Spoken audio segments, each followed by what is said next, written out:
देखिए, as long as BJP के पास हमारे दिए हुए टैक्सेस का पैसा है, वो मीडिया को खरीदते जाएंगे, वो इलेक्शन कमीशन को, कोर्ट्स को, पुलिस को, हर चीज को खरीदते जाएंगे, एमएलएस खरीदते जाएंगे, वो जीतते जाएंगे। एज लॉन्ग एज लोगों को समझ नहीं आता अपने परिजनों को खोने के बाद भी, वो जीतते जाएंगे। अगर 2024 में फिर से बीजेपी आती है तो इस देश का दुर्भाग्य है। मैंने जैसे आपको कहा कि हारी कोई पार्टी नहीं है, हारे हम आम लोग हैं। हारी है वो हर लड़की जिसका रेप हुआ, जिसको मारा गया, जो 2-2, 3-3 साल की बच्चियां हैं जिनका रेप हुआ, जिनको मारा गया, हारे हैं वो।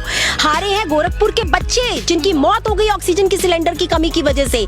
हारे हैं, हारा है इस देश का हर वो नौजवान जो पढ़ लिख कर नौकरी करना चाहता था लेकिन वो बेरोजगार है क्योंकि इस देश की सरकार के पास उनको देने के लिए नौकरियां नहीं है। तो हारे हैं वो लोग। आपको लगता है कि आपने किसी बीजेपी जीत गई, आप बड़े खुशी मना रहे हो, आप ढोल बजा रहे हो कि जी हमने सपा को हरा दिया, हमने कांग्रेस को हरा दिया। असल में तो तुमने अपने आप को हरा दिया, अपने आने वाली जनरेशंस को हरा दिया है। यहाँ सिर्फ और सिर्फ नफरत पैदा होगी और नफरत से ही लोग पलेंगे। आपकी जो जनरेशन है, आपके जो बच्चे हैं, राम नाम के ऊपर एक दूसरे का कत्लेआम करेंगे और कुछ नहीं होगा। जिस तरह से मुस्लिम कंट्रीज, जो मुस्लिम बहाल कंट्रीज होती हैं, आप सऊदी लगा लीजिए या आप जहाँ पर भी सीरिया वगैरह में जिस तरह से जो कुछ भी हो रहा है, इसी तरह से आप इसको बनाने की कोशिश कर रहे हैं। एक सेक्युलर कंट्री को आप एक धर्म का राज्य बनाने की, राष्ट्र बनाने की कोशिश कर रहे हो।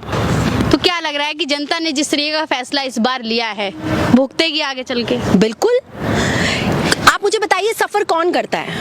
कौन सफर करता है? क्या ये पॉलिटिशियन सफर करते हैं?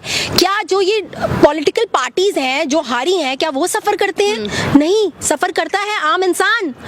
ना अखिलेश यादव की पार्टी को कोई फर्क पड़ेगा, ना मायावती को, ना कांग्रेस की पार्टी। जो आम इंसान है वो हारता है तो उसको डेफिनेटली सैडेस्ट डे ही बोला जाता है जिस दिन ऐसा होता है। और आज यही हुआ है क्योंकि पिछले 5 साल में योगी सरकार ने, बीजेपी सरकार ने सिर्फ और सिर्फ नफरत परोसी है।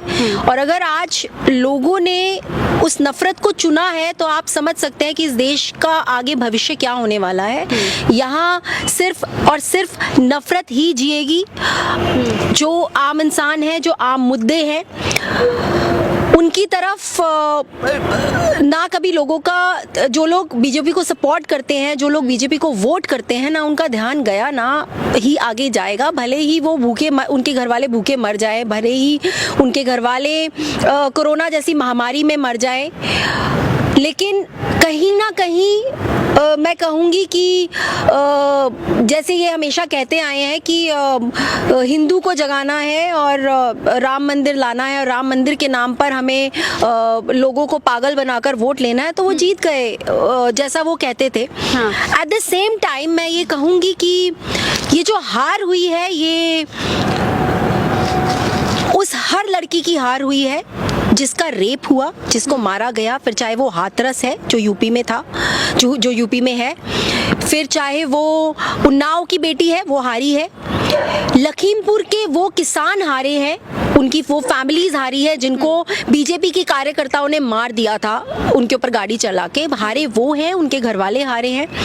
हारा है गोरखपुर का वो एक एक बच्चा जिसको जब ऑक्सीजन सिलेंडर नहीं मिला था और वो ऑक्सीजन सिलेंडर की कमी के होते हुए कोविड से पहले, ये कोविड से भी 2 साल पहले की बात है, और वो उन्होंने दम तोड़ा था वहाँ पर। हारा है गोरखपुर का एक एक बच्चा। हारा है वो हर परिवार जिसने अपनों को खोया, क्योंकि यूपी में जिस वक्त ऑक्सीजन की कमी नहीं होनी चाहिए थी, जिस वक्त मेडिकल फैसिलिटीज़ की कमी नहीं होनी चाहिए थी, उस वक्त मेडिकल फैसिलिटीज़ की तो क्या कमी, बल्कि शमशान घाट में उनको जलाने तक की कमी हो गई थी। तो हारा है वो इंसान जो इस जो योगी सरकार की लापरवाही की वजह से मर गया, इस दुनिया को छोड़ के चला गया और उनके परिजनों ने अपनों को खोया। तो हारे हैं वो लोग, हारे हैं वो लोग जो बेरोजगार हैं, हारे हैं वो लोग जिनके पास अपने बच्चों